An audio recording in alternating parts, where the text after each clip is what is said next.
Vegetarianism in Religion, the Prohibition of Animal Flesh Eating. Part 7 of 9. Hinduism. You must not use your God-given body for killing God's creatures, whether they are human, animal, or whatever. Yajurveda. By not killing any living being, one becomes fit for salvation.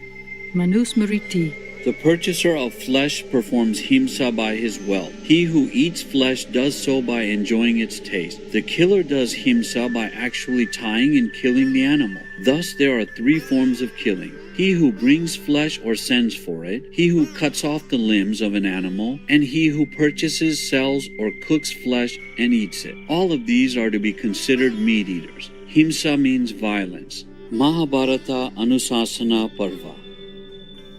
He who desires to attain supreme peace should on no account eat the flesh of any animal in the world. Mahabharata Anushasana Parva. Flesh cannot be obtained without killing creatures, and heaven cannot be attained if creatures are killed. Therefore, flesh should be discarded. Manusmriti. He who gives counsel or order to kill, he who cuts off any limb, he who actually puts an animal to death, the purchaser of flesh, and he who eats flesh. All of these are to be called as killers. Manusmriti. That creature whose flesh I eat in this world would eat mine in the next world. Manusmriti. Meat eaters take repeated births in various wombs and are put every time to unnatural death through forcible suffocation. After every death, they go to the Kumvikpak, hell, where they are baked on fire. Mahabharata Anushasana Parva.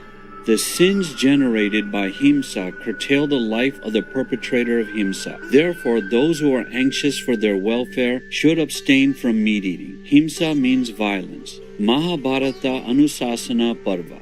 Those who for their personal pleasure take the life of harmless creatures do not attain happiness in this life or in the life hereafter. In view of the method through which flesh is acquired, and considering the suffering to creatures in fastening with cord and killing them, man should give up meat eating of all sorts. Manusmriti.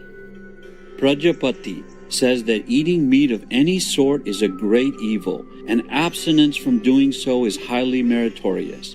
Yamasmriti.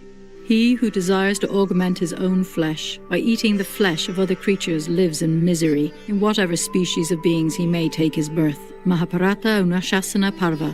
O child, there is no doubt about this fact, that flesh grows out of semen. Therefore it is highly detestable. Flesh eating is thus a great evil, and abstinence from it is a virtue. Mahabharata Anusasana Parva. He who abstains from flesh-eating and is kindly disposed towards all creatures becomes an object of shelter to them and gains their confidence. Mahabharata. The virtue gained by abstinence from meat eating is so great that it cannot be equaled by the virtue of making gifts of even gold, cow, or land. Mahabharata Anusasana Parva. What is the good way? It is the path that reflects on how it may avoid killing any creature. Tirukural. All that lives will press palms together and prayerful adoration of those who refuse to slaughter and savor meat. Tirukural. What is virtuous conduct? It is never destroying life, for killing leads to every other sin. Tirukural. Those who are ignorant of real dharma, and though wicked and haughty, account themselves virtuous, kill animals without any feeling of remorse or fear of punishment. Further, in their next lives, such sinful persons will be eaten by the same creatures they have killed in this world. Dharma means true teaching. Srimad Bhagavatam. Meat can never be obtained without injury to living creatures, and injury to sentient beings is detrimental to the attainment of heavenly bliss. Let him therefore shun the use of meat, having well considered the disgusting origin of flesh and the cruelty of fettering and slaying corporal beings. Let him entirely abstain from eating flesh. Manu Samhita. He who permits the slaughter of an animal, he who cuts it up, he who kills it, he who buys or sells meat, he who cooks it, he who serves it up, and he who eats it must all be considered as the slayers of the animal. There is no greater sinner than that man who seeks to increase the bulk of his own flesh by the flesh of other beings. Manu Samhita.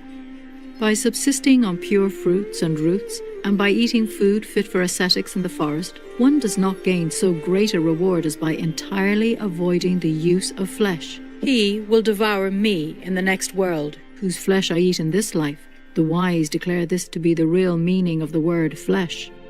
Manu Samhita. By not killing any living being, one becomes fit for salvation. Manu Samhita. The sins generated by violence curtail the life of the perpetrator. Therefore, even those who are anxious for their own welfare should abstain from meat eating. Mahabharata Anushasana Parva. Cow killers are condemned to rot in hellish life for as many thousands of years as there are hairs on the body of the cow. Adilila. Since you cannot bring killed animals back to life, you are responsible for killing them. Therefore, you are going to hell. There is no way for your deliverance. Adilila. The very name of cow is Aganya, indicating that they should never be slaughtered. Who then could slay them? Surely one who kills a cow or a bull commits a heinous crime. Aganya means not to be killed. Mahabharat Shantiparv. O best of kings, if the things acquired by injuring others be utilized in any auspicious act, they yield contrary results at the time of fruition.